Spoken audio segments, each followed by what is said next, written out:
Hello मेरे प्यारे भाइयों और बहनों, कैसे हो आप लोग। I hope you are absolutely good and fine. जैसा कि स्टूडेंट्स आप जान रहे हो, आज तुम्हारा रिजल्ट आया है।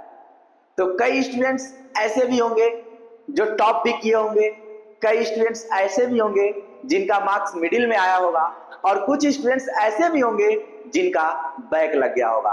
तो भाई, टॉप करने वाला, मिडिल करने वाला अगर खुश है तो तुमको निराश नहीं होना है जो कम नंबर लेकर आए हो, जो जिसका बैक लगा है या फिर जिसका कम नंबर आया है। भाई, तुझे भी निराश नहीं होना है, अभी भी तेरे पास एक मौका है। तू कॉपी को रीचेकिंग में डाल सकता है, ठीक है। तो घबराना नहीं है। सबसे पहले कम मार्क्स आए तो घबराना नहीं है। एक बार अभी तुम्हारे पास और मौका है, कॉपी को तुम रीचेकिंग में डाल सकते हो। कॉपी को रीचेकिंग में डालो। अगर तुम्हें लगता है कि तुम इससे अच्छा नंबर पा सकते हो, तुम्हारे एक्सेप्टेशन के अनुसार अगर नंबर नहीं आया है, मार्क्स नहीं आया है, तो तुम एक बार कॉपी, मैं कहता हूं रीचेकिंग में उसे डालो। लेकिन सबसे बड़ी डाउट स्टूडेंटों की ये रहती है कि सर, क्या अगर मैं कॉपी रीचेकिंग में डालता हूं और कॉपी रीचेकिंग करने में अगर फिर से मेरी कुछ और गलतियां मिल जाती हैं तो क्या नंबर काट लिया जाएगा? तो नहीं दोस्त, इस बात से एकदम निश्चिंत रहना, तुम्हारा जो नंबर है उतना का उतना ही रहेगा। लेकिन हाँ, अगर कॉपी में कुछ मार्क्स अगर सही होते हैं, कुछ क्वेश्चंस अगर सही होते हैं, तो उसका मार्क्स जरूर बढ़ेगा, लेकिन जितना तुमने पाया है उससे कम कभी नहीं होगा। तो इस चीज से हमेशा निश्चिंत रहना। तो अगर तुम्हें लगता है कि तुम्हारे एक्सेप्टेशन के हिसाब से मार्क्स नहीं आया है, तो तुम कॉपी रीचेकिंग में डाल सकते हो। और सबसे पहले जिसका भी बैक लगा है और जिसका भी थोड़ा किसी सब्जेक्ट में, किसी सब्जेक्ट्स में अगर कम नंबर आया है, तो सबसे पहले उन भाई से मैं कहना चाहूंगा, मेरे दोस्त, रिजल्ट कभी मायने नहीं रखता है, ठीक है। कॉपी को रीचेकिंग में डालो। इतना बस याद रखना, हमेशा मैं कहता हूं, क्लास में टॉप करने से कभी टॉपर अपने आप को ना कहे तो बहुत बढ़िया रहता है, ठीक है। क्योंकि क्लास में टॉप करने से कुछ नहीं होता मेरे दोस्त, अपने लाइफ में टॉप करो। तो एक result, a sheet of paper can not decide your future students. एक कागज का टुकड़ा कभी तुम्हारा फ्यूचर डिसाइड नहीं कर सकता है। लेकिन हाँ, अगर कम तुम्हें लगता है कि तुम्हारे एक्सेप्टेशन के अनुसार, तुम्हारे एक्सेप्टेशन के हिसाब से अगर मार्क्स नहीं आया है, तो कॉपी को तुम जरूर रीचेकिंग में डाल सकते हो। तो आज उसी प्रोसेस को हम लोग समझेंगे कि कॉपी को रीचेकिंग में कैसे डालना है, कैसे चालान भरना है, ठीक है। तो सबसे पहले हम लोग चलते हैं अपने टॉपिक की तरफ और देखते हैं। सबसे पहले बता दें स्टूडेंट्स, यहाँ पे दिया है स्क्रूटनी एग्जाम 2024। स्टूडेंट्स, सबसे पहले बता दें, ये जो भी चालान का जो वेबसाइट है, जो लिंक है, या फिर कॉपी रीचेकिंग की जो लिंक है, जो फॉर्म आती है, वो जिस दिन तुम्हारा रिजल्ट आया है उसके 3 से 4 दिन बाद ये क्या होता है, हमारे वेबसाइट पर खुलता है इसका लिंक। चाहे वो यूपीएमएसपी हो, चाहे या फिर गवर्नमेंट की कोई भी वेबसाइट हो, उस पर खुलता है। तो सबसे पहले मैं सेम ऐसे ही खुलेगा वेबसाइट का लिंक, ऐसे ही वेबसाइट पूरा खुलेगा जो 2024 का खुला है, सेम ऐसे ही खुलेगा। लेकिन अभी आज तुम्हारा रिजल्ट आया है जस्ट इसके 2 से 3 दिन बाद, यानी कि कहने का मतलब है मैक्सिमम जाएगा तो सोमवार से मंगलवार तक, यानी कि इस दिन, मतलब सोमवार के बाद से लिंक क्या हो जाएगा, तुम्हारा एक्टिव हो जाएगा, लिंक आ जाएगा तुम्हारे वेबसाइट पे, ठीक है। तो ये 2024 का है, इसी के हिसाब से हम लोग समझेंगे कि 2025 में भी जिस स्टूडेंट्स का नंबर कम आया है या फिर किसी स्टूडेंट्स का अगर बैक लगा है तो क्या कर सकता है। ऐसे स्क्रूटिनिटी एग्जाम 2024 जो है, ऐसे वो 25 में कर सकता है। तो सबसे पहले अब हम लोग समझेंगे कैसे इस प्रोसेस को हम लोग कंप्लीट करेंगे, ठीक है। तो सबसे पहले इस प्रोसेस को कंप्लीट करने के लिए हम लोग देखते हैं कि ये प्रोसेस कैसे कंप्लीट होगा, ठीक है। देखते हैं सबसे पहले इस प्रोसेस को हम लोग कैसे कंप्लीट करेंगे, ठीक है। तो यहाँ पे सबसे पहले, यहाँ पे तुम देख रहे होगे, जैसे यूपीएमएसपी का आप वेबसाइट खोलोगे, जैसे खोलोगे वैसे तुम्हारे पास कुछ ऐसे दिखाई देगा, ठीक है। ऐसा पेज दिखाई देगा थोड़ा सा नीचे आने के बाद, ठीक है, ऐसा दिखाई देगा।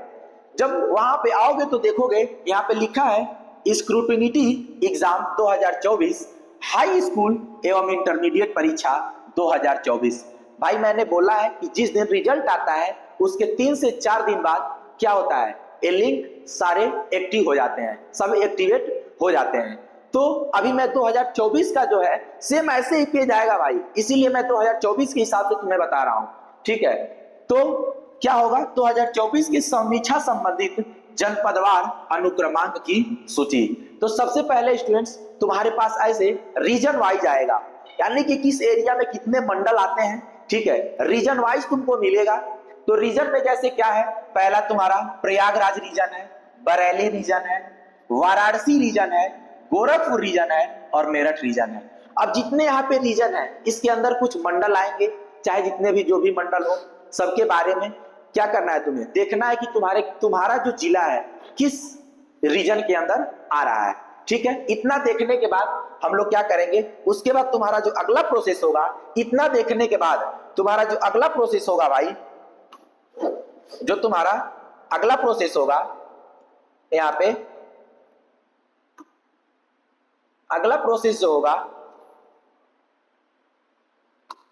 तुम्हारा अगला प्रोसेस जो होगा उसी में आओगे, सर्च करना पड़ेगा तुम्हें, ठीक है, बट सब चीजें मिल जाएंगी। जैसे उसमें आओगे तुम तो फिर तुम्हें क्या दिखेगा, यहाँ पे जैसे यहाँ पे आओगे तो तुम्हें उसमें दिखेगा क्या,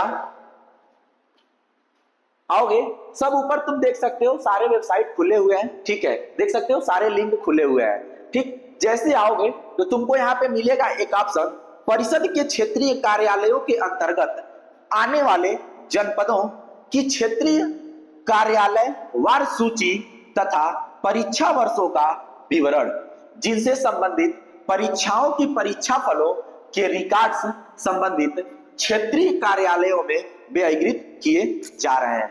तो सबसे पहले दोस्त क्या करना है तुम्हें, जो रीजन में तुम्हारा जिला पड़ता होगा, जो जिस रीजन में तुम्हारा डिस्ट्रिक्ट पड़ता होगा, उस रीजन में जो तुम्हारा परिषद के क्षेत्रीय कार्यालय होंगे, परिषद के क्षेत्रीय कार्यालय में क्या करना है, जाना है और वहां पे चालान करना है, ठीक है।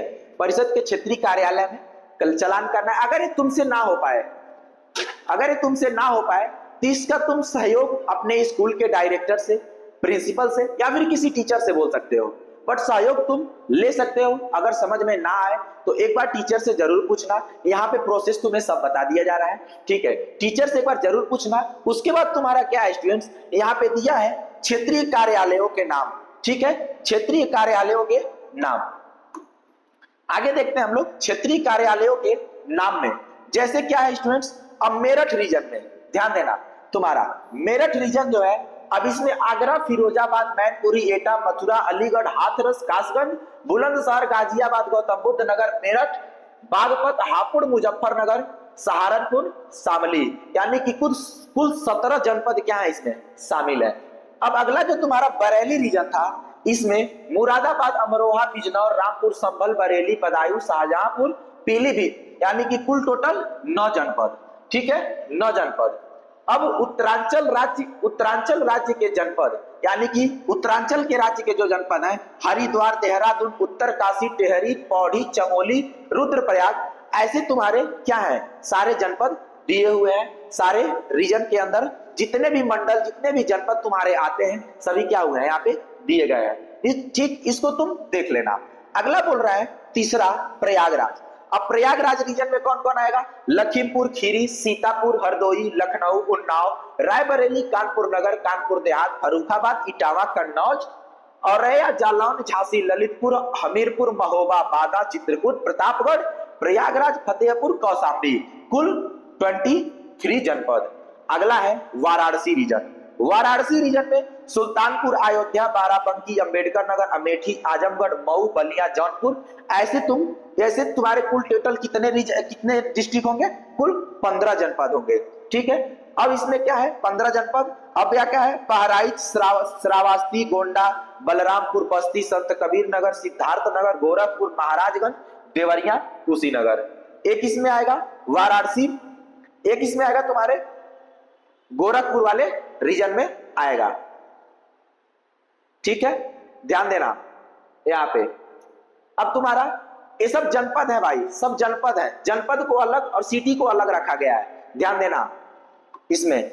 जैसे क्या है, कुछ रीजन में कुछ जनपद और कुछ मंडल आते हैं, ठीक है, उसके हिसाब से रखा गया है। अगला क्या है इसमें तुम्हारा गोरखपुर।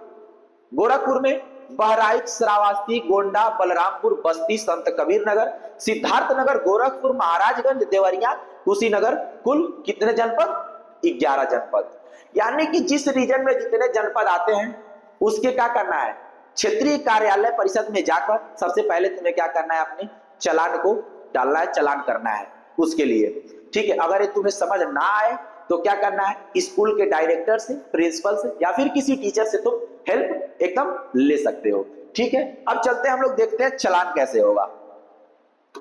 ठीक, फिर आना देखते हैं हम लोग चालान कैसे होगा। चलिए आइए देखते हैं अब कि मतलब चालान को हम लोग पोस्ट कैसे करेंगे। एप्लीकेशन को फॉर्म भरने के बाद और उसका पेमेंट पे करने के बाद हम लोग चालान को पोस्ट कैसे करेंगे। ठीक है, तो सबसे पहले हम लोग देखते हैं, दिया है send UP MSP UP board 10th 12th scrutiny form 2024। ठीक है, जैसा कि मैंने स्टार्टिंग में ही बताया कि मैं 2024 के हिसाब से बता रहा हूं क्योंकि 25 का सेम ऐसे ही आएगा दोस्त।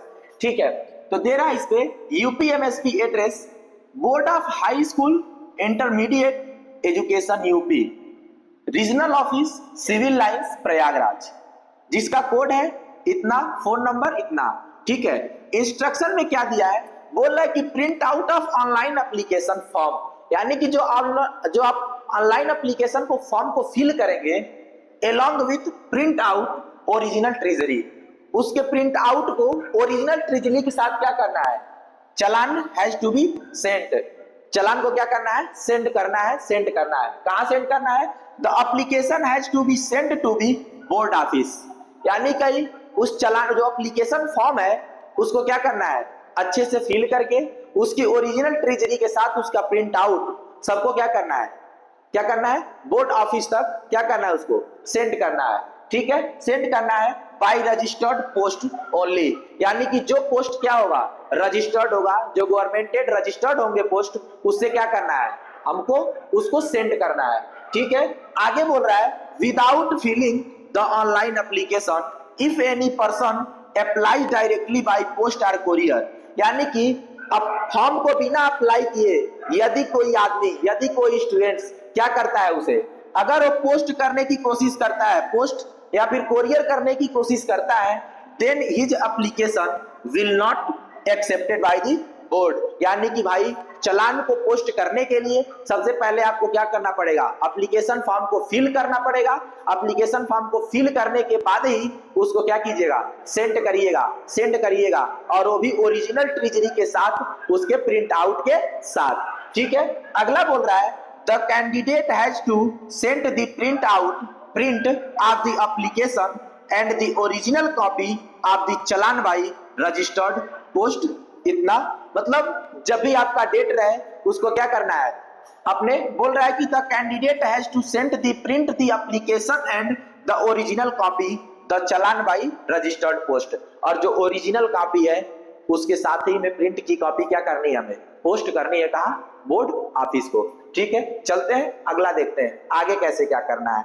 ठीक, अब इतना करने के बाद जब आप लोग फॉर्म को भर देंगे, ठीक है, तो डाउनलोड रिजल्ट है, जब रिजल्ट डाउनलोड करना रहता है तब यहाँ हम लोग आते हैं, लेकिन हमें क्या करना है, चालान को पोस्ट करना है। ठीक, तो जैसे आप यहाँ आएंगे तो यहाँ पे दिया है डाउनलोड चालान, डाउनलोड चालान जैसे देंगे तो यहाँ पे आने के बाद यहाँ पे क्या होगा, डाउनलोड चालान में आने के बाद आपसे क्या करेगा, सबसे पहले आपका रोल नंबर मांगता है। ठीक है, फिर देता है कि जो आप रिजल्ट, जो आपका रिजल्ट है उसको क्या कीजिए, उसके फोटो को, यानी कि उसके ओरिजिनल जो रिजल्ट है उसके फोटो को क्या कीजिए, अपलोड कीजिए। ठीक है, मतलब जितने भी चीजें वो मांगेगा आपसे उसको क्या करना है, वहां पे अपलोड करना है। ठीक है, अपलोड करने के बाद उस चालान को क्या करना है, एप्लीकेशन फॉर्म के साथ पोस्ट कर देना है। उसके बाद इतना करने के बाद फिर आपसे क्या करेगा, पेमेंट करने को बोलेगा। अब यानी कि सबसे पहले स्टूडेंट आपको बता दें, एक सब्जेक्ट का 500, कितना, 500 रुपए लगता है, और मैक्सिमम आप 3 सब्जेक्ट में सुधार करवा सकते हैं, तो आप 3 सब्जेक्ट का क्या कर सकते हैं, आप सुधार करवा सकते हैं, यानी कि आपको मैक्सिमम 3 सब्जेक्ट में ही आप सुधार करवा सकते हैं या फिर कॉपी उसकी रीचेक करा सकते हैं। ठीक है, एक सब्जेक्ट का मात्र 500 लगता है। अगर आपको लगता है कि आप कम नंबर पाए हैं, आपका उसमें बैक है, तो आप ये प्रोसेस अपना सकते हैं, और इतना करने के बाद आपका चालान क्या होगा, बोर्ड ऑफिस तक चला जाएगा। लेकिन याद रखना है, प्रिंट आउट के साथ साथ हमें ओरिजिनल ट्रेजरी भी रखनी है। ठीक है, इतना करने के बाद जो भी कहेगा आपको अपलोड करने के लिए, आप अपलोड कर दीजिएगा। पेमेंट कर दीजिएगा। पेमेंट करने के बाद आपका चालान जो है वो सेंड हो जाएगा। सबमिट कर दीजिएगा। उसके बाद जब आपका मतलब जैसा गवर्नमेंट बोलेगी वैसे वैसे आपको चीजें क्या करनी है, फॉलो करनी है। ठीक है, तो चलते हैं, हम मिलते हैं नेक्स्ट वीडियो में। लेकिन बस इतना ही कहेंगे स्टूडेंट्स जाते जाते कि घबराना नहीं, a sheet of paper can not decide your future. ठीक है, बहुत ऐसे उदाहरण मिलेंगे जो इंटरमीडिएट करके बहुत कुछ अच्छा कर लिए हैं। ठीक है, लेकिन हाँ, अगर डर लग रहा है, अगर लग रहा है कि तुम एक्सेप्ट मतलब जितना तुम्हें एक्सेप्ट था, मतलब एक्सपेक्टेशन था जितना, अगर उसके हिसाब से नंबर नहीं आया है तो जरूर कॉपी को रीचेक में डालो। ठीक है, तो मिलते हैं नेक्स्ट वीडियो में। और सभी दोस्तों के पास शेयर करना नहीं भूलना, ज्यादा से ज्यादा सब्सक्राइब करना। ठीक है, और दोस्तों को भी शेयर करना कि जो और भी दोस्त हैं उनका भी हेल्प हो सके। जय हिंद।